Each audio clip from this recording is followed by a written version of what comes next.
Hello மக்களே, welcome back அவர் பணவீக்கம் channel. So இந்த சேனலில் நீங்கள் இன்னைக்கு என்ன பார்க்க போகிறீங்க அப்படின்னு பார்த்தீங்க அப்படின்னா, நிஃப்டி, சென்செக்ஸ், குளோபல் மார்க்கெட் என்னென்ன பெர்ஃபார்ம் பண்ணியிருக்கு, இன்னைக்கான அதாவது மார்ச் 18ஓட ஸ்டாக் மார்க்கெட் நியூஸ் என்ன இருக்குது, கார்ப்பரேட் ஆக்ஷன் என்ன பண்ணியிருக்காங்க, அதே மாதிரி நம்ம வந்து சில ப்ரொஃபைல் எல்லாத்தையுமே எடுத்து வச்சிருக்கோம். அந்த ஸ்டாக்ஸ் எல்லாம் எப்படி பர்ஃபார்ம் பண்ணியிருக்கு, இன்னைக்கு ஒரே ஸ்டாக் வந்து 2 நாளில் 15% வந்து இன்க்ரீஸ் ஆயிருக்கு. ஸோ அதை பற்றியும் வந்து நம்ம டிஸ்கஸ் பண்ணுவோம் ஒன் பை ஒன்னா. ஸோ இன்னும் இந்த சேனலை நீங்கள் சப்ஸ்கிரைப் பண்ணல அப்படின்னா கண்டிப்பாக சப்ஸ்கிரைப் பண்ணி வச்சுட்டு பாருங்கள். ஸோ அது நீங்கள் எனக்கு கொடுக்குற ஒரு பெரிய சப்போர்ட்டாக இருக்கும். ப்ளஸ் லைக்கு, கமெண்ட்ஸ் எல்லாம் போட்டிங்க அப்படின்னா என்னோட கண்டென்ட் வந்து நிறைய பேருக்கு ரீச் ஆகிறதுக்கான வாய்ப்பு அதிகமாக இருக்கும். ஸோ இதனால் நிறைய பேர் கற்றுப்பாங்க அப்படின்றதையும் புரிஞ்சுக்கோங்க. ஸோ இன்னைக்கோட அஜெண்டாவை பார்த்துருவோம். அஜெண்டா வந்து இன்னைக்கு என்ன அப்படின்னா, இந்தியா மார்க்கெட் வந்து எப்படி ஓப்பன் ஆச்சு ப்ளஸ் க்ளோஸ் ஆச்சு அப்படின்றத பார்க்கலாம். குளோபல் மார்க்கெட்ஸில் என்னென்ன அப்டேட்ஸ் இருக்குது அப்படின்னு பார்க்கலாம். ஜியோ பொலிட்டிக்கல் டென்ஷன் இப்போ எப்படி போயிட்டு இருக்கு அப்படின்னு பார்க்கலாம். டெக்னாலஜி ட்ரெண்ட்ஸ் நம்ம எப்பவுமே பார்க்குறதா, நெக்ஸ்ட் லெவலில் என்ன மூவ் ஆகும் அப்படின்னு சொல்லிட்டு, கார்ப்பரேட் ஏர்னிங்ஸ் அண்ட் நியூஸ் எதனா இருக்கா அப்படின்றதையும் நம்ம வந்து ஒன் பை ஒன்னாக பார்ப்போம். அதே மாதிரி நிஃப்டி 50ல் இருக்கிற டாப் ஸ்டாக்ஸ் என்ன பெர்ஃபார்ம் பண்ணியிருக்கு, மார்க்கெட் மூவர்ஸ் யார் யார் அப்படின்றது எல்லாத்தையுமே வந்து ஒன் பை ஒன்னாக நம்ம பார்க்கலாம்.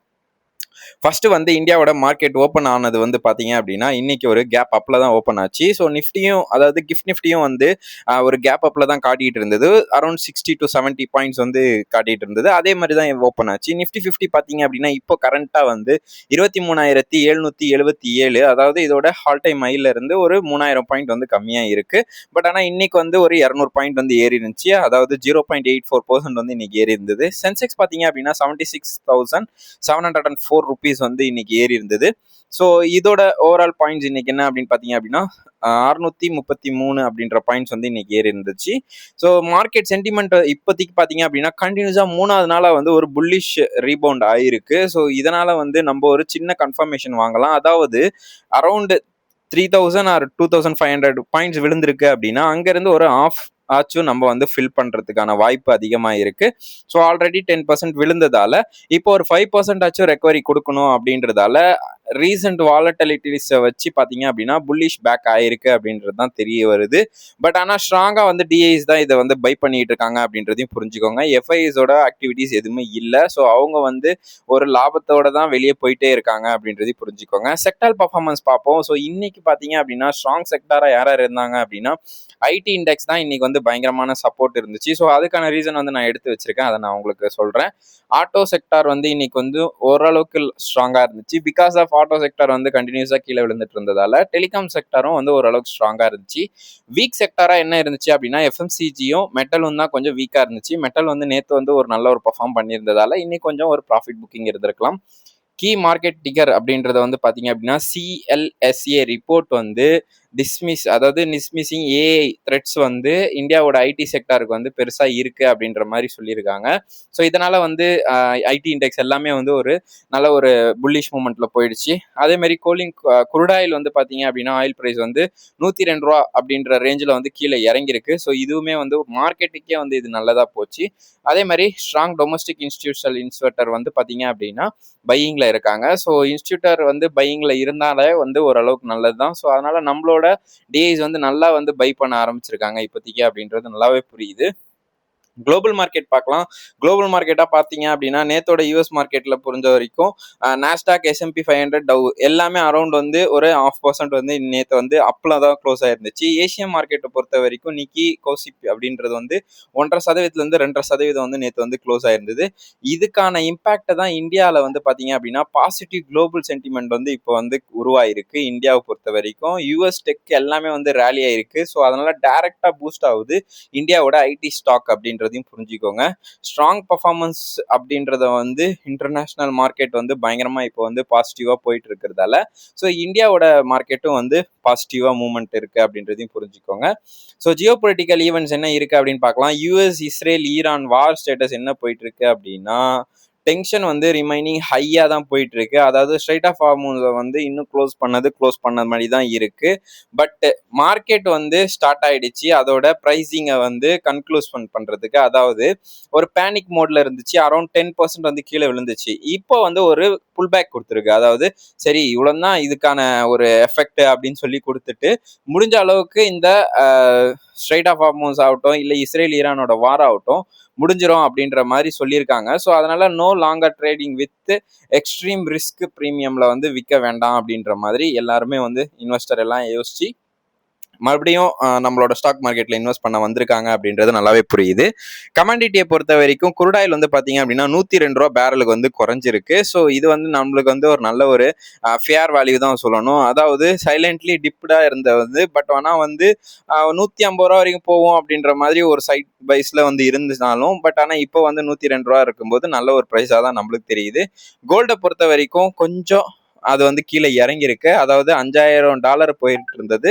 இப்போ $4985 வந்து பேரண்ட்டுக்கு வந்து குறைஞ்சிருக்கு.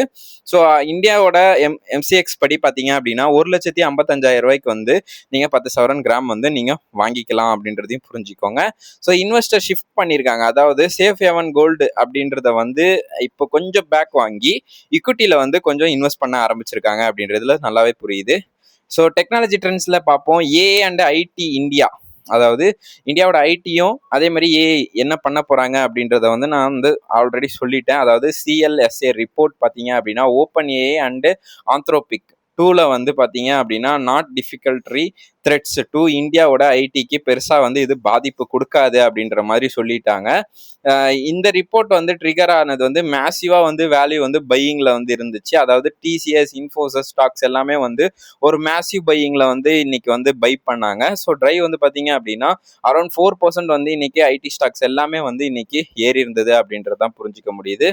செமிகண்டக்டர் ரெவல்யூஷன் பாத்தீங்க அப்படின்னா டெலாய்ட் ரிப்போர்ட் பண்ணியிருக்காங்க. அதாவது இந்தியாவோட செமிகண்டக்டர் மார்க்கெட் வந்து ரீச் ஆகும், அதாவது 300 பில்லியன் வரைக்கும் ரீச் ஆகிறதுக்கான வாய்ப்பு இருக்கு 2035 அப்படின்ற மாதிரி ஒரு ரிப்போர்ட் ஒன்று கொடுத்துருக்காங்க. ஸோ இதனால பெனிஃபிட் ஆக போற ஸ்டாக்ஸ் என்னென்ன அப்படின்னா டாடா டெக்கு, ஹெச்சிஎல் டெக்கு அவங்க எல்லாமே வந்து ஒரு கெயினா இருப்பாங்க. அதாவது லாங் டேர்ம் செமிகண்டக்டர் குரோத்ல வந்து பார்க்க போனா அதே மாதிரி இவி அண்ட் ரோபோட்டிக்ஸ் பார்ப்போம். ஸோ இவில பார்த்தீங்க அப்படின்னா யூபர் அண்ட் என்விடியா அவங்க வந்து எக்ஸ்பேண்ட் பண்ணியிருக்காங்க. ரோபோ டாக்ஸி வந்து பார்ட்னர்ஷிப்ல வந்து உள்ள வந்திருக்காங்க யூபர் அண்ட் என்விடியாவோடது. ஸோ இவங்க வந்து சாஃப்ட்வேர் ரெடி பண்ணி பிளஸ் சிப்ஸை வந்து என்விடியா கிட்ட இருந்து வாங்கி இதை வந்து குளோபலா வந்து ஆட்டோடெக் சென்டிமெண்ட்டை வந்து நல்லாவே வந்து பூஸ்ட் பண்றதுக்கான வாய்ப்பு அதிகமா இருக்கு. ஸோ பாசிட்டிவான இம்பாக்ட் ஆன பாத்தீங்க அப்படின்னா இந்தியாவோட ஆட்டோ அண்ட் டெக் ஸ்டாக்ஸுக்கு வந்து இது வந்து பயங்கரமான பெனிஃபிட்டை கொடுக்கும். ஸோ குளோபலா வந்து ஒரு ஆட்டோ டெக் ரேலி வந்து கண்டிப்பா இருக்கு இந்த ஏஐ வச்சு அப்படின்றத புரிஞ்சுக்கோங்க. கார்பரேட் ஏர்னிங்ஸ் பார்ப்போம். ஸோ கார்பரேட் ஏர்னிங்ஸ்ல இன்னைக்கு என்ன இருக்கு அப்படின்றத வந்து நம்ம அப்படியே ஒரு க்ரோத் த்ரூ பண்ணலாம். ஊபர் கம்பெனி பார்த்தீங்க அப்படின்னா எஸ்பிஐ மியூச்சுவல் ஃபண்ட்ல வந்து ஸ்டேக் வந்து இன்க்ரீஸ் பண்ணியிருக்காங்க. ஸோ யூபர் கம்பெனிக்காக எஸ்பிஐ வந்து பார்த்தீங்க அப்படின்னா 3.98% வந்து இன்னைக்கு வந்து இன்க்ரீஸ் பண்ணியிருக்காங்க அவங்க ஸ்ட்ரைக் ரேட்டை வந்து. ஸோ இதனால வந்து அவங்களோட ஸ்டாக் வந்து 10% வந்து ஏறி இருக்கு ஊபர் கம்பெனியை பொறுத்த வரைக்கும். அதே மாதிரி அக்ஸவர் டெக்னாலஜி பார்த்தீங்க அப்படின்னா லான்ச் பண்ணியிருக்காங்க. அதாவது ஏஜென்ட் வர்ஸ் ஏஐ பிளாட்ஃபார்ம் வந்து இவங்க வந்து இன்னைக்கு லான்ச் பண்ணியிருக்காங்க. 600+ ஏஜென்ட்ஸை வந்து இவங்க வந்து ஏஐ வந்து ஏஜென்ட் பண்ணியிருக்காங்க. ஸோ இதனால வந்து அவங்க ஸ்டாக்ஸ் வந்து 7% மேலே வந்து ஏறி இருக்கு. ஸோ வருண் பேவரேஜில் வந்து ஒரு நியூஸ் இருக்கு. அதாவது கிரிக்கெட்லி ட்ரை இன்னும் சவுத் ஆப்பிரிக்காவில் வந்து பார்த்தீங்க அப்படின்னா 131 கோடிக்கு வந்து இவங்க வந்து ஒரு ஆர்டரை வந்து எடுத்திருக்காங்க. ஸோ இது வந்து ஸ்ட்ராட்டஜிக்காக ஒரு சம குரோத்தாக இருக்கும் அதாவது வருண் பேவரேஜை பொறுத்த வரைக்கும். பிஎல் பாரத் எலக்ட்ரானிக்ஸ் நம்ம பார்த்தது தான். ஸோ இன்னும் வரைக்கும் ஃப்ரெஷ் ஆர்டர் வந்து அவங்க எடுத்துக்கிட்டே இருக்காங்க கண்டினியூஸா. அவங்க கிட்ட 1,00,000 கோடிக்கு மேல வந்து ஆர்டர் இருக்கு. பட் இருந்தாலும் இப்போவும் வந்து ஒரு 1111 கோடிக்கு வந்து ஃப்ரெஷ்ஷா ஒரு ஆர்டர் எடுத்திருக்காங்க. ஸோ இதனால வந்து அவங்களோட ஸ்ட்ராங் புக் ஆர்டர் வந்து பயங்கரமா இருக்கு அப்படின்றதையும் புரிஞ்சுக்கோங்க. Top stocks and market movements பார்ப்போம். ஸோ டாப் ஸ்டாக்ஸ்ல இன்னைக்கு என்ன இருந்துச்சு அப்படின்னா Coforge, Tata tech Mahindra, HCL, Infosys இவங்க எல்லாருமே வந்து இன்னைக்கு ஐடி செக்டரே வந்து ஒரு நல்ல ஒரு பூம் கொடுத்துச்சு நிஃப்டி 50ல. ஸோ டாப் லூசர்ல வந்து ஹெச்டிஎஃப்சி பேங்க், கோல் இண்டியா, ஹெண்டலக், அதே மாதிரி SBI, ICICI banks plus metal இது ரெண்டு கொஞ்சம் வந்து ஒரு 0.5%லேருந்து 1.5% வரைக்கும் இன்னைக்கு கீழே விழுந்துருந்துச்சு. So FIs and DIs activities பார்க்கும்போது எஃப்ஐஎஸ் வந்து செல் பண்ணிக்கிட்டே தான் இருக்காங்க. இது ஒரு நேத்தோட டேட்டா. ஸோ 4741 கோடிக்கு வந்து வித்திருந்தாங்க. பட் டிஐஸ் வந்து கண்டினியூஸா பையர்ஸா இருக்காங்க. ஸோ 5225 கோடிக்கு வந்து பை பண்ணி வச்சிருக்காங்க அப்படின்றதையும் புரிஞ்சுக்கோங்க. கரன்சி அப்டேட்ஸ் பார்ப்போம். கரன்சில வந்து இன்னைக்கு வந்து இந்தியாவோட யூஎஸ் டாலருக்கு நிகரா வந்து இன்னைக்கு ஹையா போயிருக்கு. அதாவது 92.63 ரூபா அப்படின்றத வந்து நம்ம ₹1 வாங்குறதுக்கு, ஒரு யூஎஸ் டாலர் வாங்குறதுக்கு நம்ம இவ்வளவு செலவு பண்ண வேண்டியதா இருக்கும். ஸோ இதனால வந்து இந்தியாவோட ருப்பி வந்து ரெக்கார்ட் ஹையை வந்து டெய்லியுமே தொட்டுக்கிட்டு இருக்கு யூஎஸ் டாலருக்கு நிகரா. அதே மாதிரி மல்டி செக்டார் கான்ட்ரிபியூஷன் பார்த்தீங்க அப்படின்னா ஃபெட் ரேட் ஹைக்கு வந்து எக்ஸ்பெக்டேஷன் பண்ணிட்டு இருக்காங்க. ஸோ என்ன வருது அப்படின்றத பார்க்கணும். அதே மாதிரி எஃப்ஐஎஸ் அவுட்ஃப்ளோ வந்து கண்டிப்பாக கண்டினியூஸாக போயிட்டே இருக்கு. ஸோ அவங்களுக்கான லாபத்தை வந்து நம்ம எடுத்து கொடுத்துட்டு இருக்கோம்.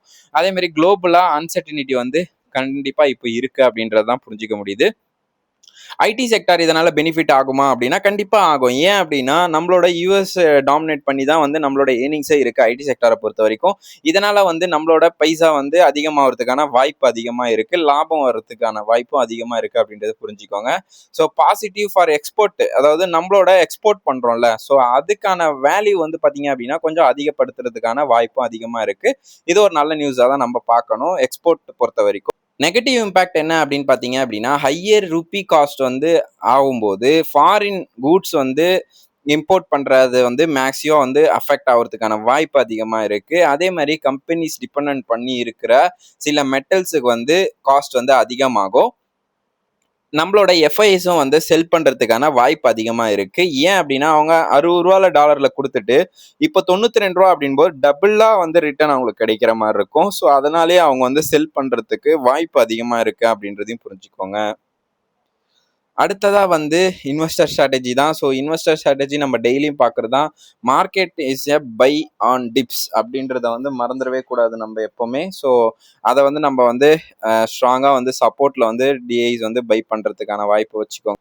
அதே மாதிரி நிஃப்டி வந்து ஒரு கிரிட்டிக்கல் சப்போர்ட்ல இருக்கு. 23,660 அப்படின்றது ஒரு பெரிய சப்போர்ட். ஸோ இதை வந்து உடைச்சிட்டு மேலே போகணும். ஸோ ரெசிஸ்டன்ஸ் ஜோன் 24,000 தான். ஸோ 24,000 24,100 வந்து எக்ஸ்பெக்ட் பண்ணிட்டு இருக்கேன். ஸோ குட் பையிங்கா இருக்கும் அப்படின்றதையும் புரிஞ்சுக்கோங்க. ஷார்ட் டேர்ம் இன்ட்ராடே ட்ரேடர்ஸ்க்கு வந்து பார்த்தீங்க அப்படின்னா இப்போ கொஞ்சம் ஐடிக்குள்ள மேலே நீங்கள் வந்து ஃபோக்கஸ் பண்ணலாம். ஸோ டிஃபென்சிவாக ப்ளே பண்ணுங்க அப்படின்றதையும் வந்து நல்லா புரிஞ்சு வச்சுக்கோங்க. ஃபார் லாங் டேர்ம் இன்வெஸ்டருக்கு ஒன்றுமே பிரச்சனை இல்லைங்க. வெறும் இப்போதைக்கு நல்ல ஒரு டிப்ஸில் வந்து ஐடி செக்டார்ஸ் எல்லாத்தையுமே நீங்கள் வந்து பை பண்ண ஆரம்பிச்சிடலாம். ப்ளஸ் வந்து ரொம்ப பை பண்ணாமல் ஒரு சின்ன சின்ன குவான்டிட்டியை வந்து பை பண்ணுங்க. அதே மாதிரி செமிகண்டக்டர் எக்கோசிஸ்டம் இது எல்லாத்தையுமே வந்து நீங்கள் பை பண்ணுறதுக்கு இப்போ ஒரு ஆப்பர்ச்சுனிட்டியாக பார்த்துக்கோங்க. டிஃபென்ஸ் செக்டார் வந்து ஒரு லாங் டேர்முக்கு நல்ல ஒரு க்ரோத் கொடுக்கும் நம்ம இந்தியாவை பொறுத்த வரைக்கும். ஸோ அதையுமே வந்து நீங்கள் ஃபோக்கஸ் பண்ணலாம். ருப்பி வந்து டிப்ரிஷியேட் ஆகணும், அதனால பெனிஃபிட் வந்து ஐடி கம்பெனிஸ். ஸோ அதனால வந்து ஸ்ட்ராங்காக வந்து நீங்கள் ஐடி கம்பெனிஸை இதுக்கப்புறம் வந்து நீங்கள் பை பண்ணலாம். வெயிட் பண்ணி பை பண்ணுங்க. ஸோ செமிகண்டக்டர் க்ரோத்ன்றது வந்து இந்தியாவோட 300 பில்லியனுக்கு வந்து இருக்கும் அப்படின்ற மாதிரி 2035 எக்ஸ்பெக்ட் பண்ணுறாங்க. ஸோ இதனால வந்து எக்ஸலண்ட் ஆப்பர்ச்சுனிட்டி வந்து நம்மளுக்கு செமிகண்டக்டரில் கிடைக்கிறதால செமிகண்டக்டர் ஸ்டாக்ஸை வந்து நீங்கள் ஃபோக்கஸ் பண்ணுறதை வந்து மறந்துடாதீங்க. கீ ரிஸ்க் அண்ட் சேலஞ்சஸ் பார்ப்போம். ஸோ கீ ரிஸ்கில் வந்து பார்த்தீங்க அப்படின்னா ஃபெட் சேர்பர்சன் வந்து ஜெரோம் போல் வந்து என்ன சொல்லியிருக்காருன்னா இன்னைக்கு ஸ்பீச் பண்ண போகிறாரு. ஸோ பொட்டான்ஷியலாக வந்து வாலண்டிலிட்டிஸ் ரொம்ப பயங்கரமாக இருக்கும். ஹிண்ட்ஸ் வந்து பார்த்தீங்க அப்படின்னா ஃபியூச்சர் ரேட் டிஸ்கஷன் வந்து கீப் ஆன் ஹையில் இருக்குது. ஸோ இன்ஃப்ளேஷன் கைடன்ஸியை வந்து ரிஸ்க் ஹையாக கொடுப்பாங்க அப்படின்ற மாதிரி யோசிச்சிருக்காங்க. ஸோ இதனால் வந்து ஒரு ரேட் கட் இருக்கிறதுக்கான வாய்ப்பு இல்லை அப்படின்றத வந்து நம்ம புரிஞ்சிக்க முடியுது. அதேமாதிரி குருடாயிலோட ப்ரைஸ் வந்து வாலண்டிலிட்டியா இருக்கு அப்படின்றதையும் புரிஞ்சுக்கோங்க. இது வந்து நம்மளோட மார்க்கெட்டுக்கு வந்து ரிஸ்க் வந்து ஹையா இருக்கும் அப்படின்றதையும் புரிஞ்சுக்கோங்க. ருப்பி வீக்னஸ் வந்து நம்மளுக்கு எப்பவுமே இருக்கிறது தான். ஸோ யூஎஸ்டி அஃபெக்ட் ஆகணும். ஸோ இது வந்து நம்மளோட மார்க்கெட்ல கொஞ்சம் மீடியமா வந்து நம்மள அஃபெக்ட் பண்ணுது அப்படின்றது தான் புரிஞ்சிக்க முடியுது. ஜியோ பொலிட்டிக்கல் எக்ஸ்லேஷனை பொறுத்த வரைக்கும் பார்த்தீங்க அப்படின்னா டெய்லியும் நம்ம வந்து மார்க்கெட்டை வந்து பயன்படுத்திக்கிட்டே இருக்க முடியாது அப்படின்றத வந்து நம்ம கண்டினியூஸா 3 நாளாக பார்த்துக்கிட்டு இருக்கோம்.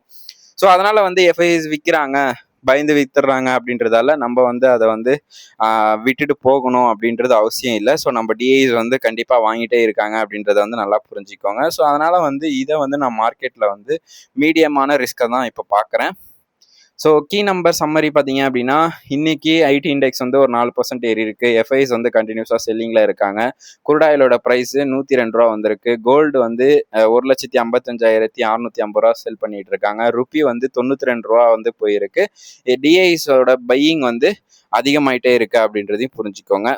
ஸோ ஃபைனலாக வந்து வெர்டிக்கல், அதாவது என்ன சொல்றது, மார்க்கெட்டோட என்னென்ன இருக்கு அப்படின்றத வந்து நம்ம பார்த்தோம் அப்படின்னா, ஆக்ஷன் வந்து இன்னைக்கு என்ன பண்ணணும் அப்படின்றத வந்து ஃபெட் ஃபெட் சேர் பர்சன் என்ன சொல்றாரு, ஜெரோம் போல் அப்படின்றத வந்து நம்ம பார்க்கணும். நிஃப்டியோட சப்போர்ட்டை வந்து ட்ராக் பண்ணிக்கோங்க. Focus on IT stocks and long டேர்முக்கு அக்குமுலேஷன் பண்ணலாம். கீப் குரூட் ஆயிலோட ஆயில் வந்து எவ்வளோ ப்ரைஸ் போயிட்டு இருக்கு, மானிட்டரிங் ருப்பி ஸ்ட்ரென்தன் ஆயிருக்கா இல்லையா, அதே மாதிரி அப்டேட் ஸ்டாப் லாஸ் வந்து கண்டிப்பாக வச்சுக்கோங்க. ஸோ வாலட்டிலிட்டிஸ் பொசிஷன் எடுக்கும்போது அப்படின்றத சொல்லிட்டு, இப்போ நம்ம சார்ட்ல போயிட்டு நம்ம சொன்ன ஸ்டாக்ஸ் எல்லாம் எப்படி பெர்ஃபார்ம் பண்ணிட்டு இருக்கு அப்படின்றத வந்து பார்க்கலாம். ஸோ நிஃப்டியை பார்த்தீங்க அப்படின்னா, நம்ம வந்து கரெக்டாக வந்து சார்ட்டை வந்து போட்டு வச்சுருந்தோம். அதாவது நம்மளோட ஃபிபனாச்சி படி பார்த்தீங்க அப்படின்னா, இதில் வந்து ஒரு ஆஃப் ரீப்ளேஸ்மெண்ட் எடுத்துருந்துச்சு. அதாவது இந்த ஜோனில் வந்து ஆஃப் ரீப்ளேஸ்மெண்ட் எடுத்துட்டு அங்கேருந்து கண்டினியூஸாக வந்து ஒரு ரேலியை கொடுத்துட்ருக்கு. ஸோ ரேலி பார்த்தீங்க அப்படின்னா, அடுத்த ரெசிஸ்டன்ஸ் ஜோனை வந்து ரீச் பண்ண போகுது. அதாவது 23,850 அப்படின்ற ரேஞ்சை வந்து ரீச் பண்ணிடுச்சு. அங்கேருந்து க்ளோஸ் ஆச்சு அப்படின்னா ஃபர்தராக வந்து நம்மளோட அப்சைடுக்கான மூமெண்டம் வந்து ஸ்டார்ட் ஆகிடும். ஸோ வெயிட் பண்ணிட்டு இருக்கேன். அதுக்காக தான் பார்ப்போம் என்ன லெவலில் வந்து மூவ் பண்ணுது அப்படின்னு சொல்லிட்டு. நிஃப்டி, அதாவது சென்செக்ஸ் வந்து பார்ப்போம். ஸோ சென்செக்ஸ் பொறுத்த வரைக்கும் நம்ம ஆல்ரெடி சொன்னது தான். ஸோ இந்த இடத்துல வந்து ஒரு சப்போர்ட்டை வந்து எடுத்து அடுத்த ரெசிஸ்டன்ஸ் ஜோனே வந்து அது வந்து ஃபில் பண்ணியிருக்கு. ஸோ ஃபில் பண்ணி இப்போ வந்து நெக்ஸ்ட்டு ஃபர்தராக வந்து இங்கேருந்து அடுத்ததாக வந்து டவுன் ஆகாமல் ஒரு ஃபேக்காக இல்லாமல் இன்னைக்கு வந்து க்ளோசிங்கும் வந்து ஒரு நல்ல ஒரு லெவலில் தான் க்ளோஸ் பண்ணியிருக்கு அப்படின்றதால, ஸோ கண்டிப்பாக வந்து இதோட அப்சைடுக்கான மொமெண்டம் தான் அதிகமாக இருக்குது. ஸோ வெயிட் பண்ணி பார்ப்போம் அடுத்த அப்சைடு ரெசிஸ்டன்ஸ் ஜோனை வந்து ரீச் பண்ணுதா அப்படின்னு சொல்லிட்டு. ஸோ கெய்ன்ஸ் டெக்னாலஜியை பொறுத்த வரைக்கும் நான் வந்து உங்களுக்கு 2 நாளாகவே வந்து சொல்லிகிட்டு இருக்கேன். ஸோ கெய்ன்ஸ் டெக்னாலஜி ஒரு நல்ல ரேஞ்சில் வந்து கிடச்சிச்சு. அதாவது ரூ. 3,425 ரேஞ்சில் வந்து இது வந்து எனக்கு கிடச்சிச்சு. ஸோ இங்கேருந்தே ஒரு ரூ. 300 வந்து ப்ராஃபிட்டில் இருக்கேன். ஸோ இதில் வந்து பார்த்தீங்க அப்படின்னா அரௌண்ட் 6% வந்து எனக்கு ப்ராஃபிட். ஸோ நான் வந்து வாரி எனர்ஜியை தான் நான் மெயினாக வந்து இப்போ உங்களுக்கு சொல்லணும் அப்படின்னு இருந்தேன். ஸோ வாரி எனர்ஜியை பொறுத்த வரைக்கும் ஒரே வீக்கில் பார்த்தீங்க அப்படின்னா 18% வந்து ரிட்டர்ன் கொடுத்துருக்கு. அதாவது அதிகபட்சமாக ரூ. 501 வரைக்கும் வந்து இதோட ப்ரைஸ் வந்து இன்க்ரீஸ் ஆகிருக்கு. ஸோ இதை எவ்வளோ பேர் ஆப்பர்ச்சுனிட்டியாக எடுத்தீங்க அப்படின்றது தெரியல. ஸோ ஷார்ட் டேர்மில் வந்து கண்டிப்பாக இதெல்லாமே வந்து ஒரு நல்ல குட் ஸ்டாக் தான். ஸோ இப்போது இன்னைக்கு மட்டுமே வந்து 10% ஏறி இருக்கிறது எனக்கு வந்து ஒரு பெரிய லக்கியாக நான் வந்து பார்க்குறேன். பிகாஸ் ஆஃப் நான் வந்து இதை வந்து 2700 வந்து ரீச் பண்ணேன். ஸோ இப்போ வந்து ஒரு நல்ல ஒரு லாபத்தில் இருக்கேன். ஏஞ்சல் ஒன் ஸ்ப்ளிட் ஆனதுலேருந்து இப்போ தான் வந்து கொஞ்சம் எந்திரிச்சிருக்கு அப்படின்னு சொல்லணும். ஸோ 8% வந்து இன்னைக்கு வந்து இன்க்ரீஸ் ஆயிருக்கு. ஸோ இதை பொறுத்த வரைக்கும் ஒரு நல்ல ஸ்டாக் தான். ஸோ வெயிட் பண்ணி பை பண்ணுறதுன்றது நல்ல விஷயம். பட் ஆனால் இப்போ வந்து ஏஞ்சல் ஒன் பையிங் ஜோனில் தான் இருக்குது. கெய்ன்ஸும் வாரியரும் பார்த்தீங்க அப்படின்னா, கெய்ன்ஸ் வந்து ஓரளவுக்கு பையிங் ஜோனில் இருக்குது. வாரி இப்போதைக்கு பை பண்ண தேவையில்லை. சிஜி பவரை பொறுத்த வரைக்கும் நம்ம வந்து இதோட டைமை வந்து நம்ம வந்து எப்போ சொல்கிறது, உங்களுக்கு 625 சம்திங் வந்துச்சு. ஸோ அந்த டைமில் வந்து நான் பை பண்ணேன். அதுக்கப்புறம் வந்து நான் எதுவும் ஃப்ரெஷ் பை பண்ணலை. ஸோ வெயிட் பண்ணிகிட்டு இருக்கேன் இதோட ஆல் டைம் ஐயை வந்து ரீச் பண்ணுமா அப்படின்னு சொல்லிட்டு. நம்ம மார்க்கெட் அதுக்கு ஹெல்ப் பண்ணிச்சு அப்படின்னா கண்டிப்பாக வந்து நான் வந்து வாங்குவேன்.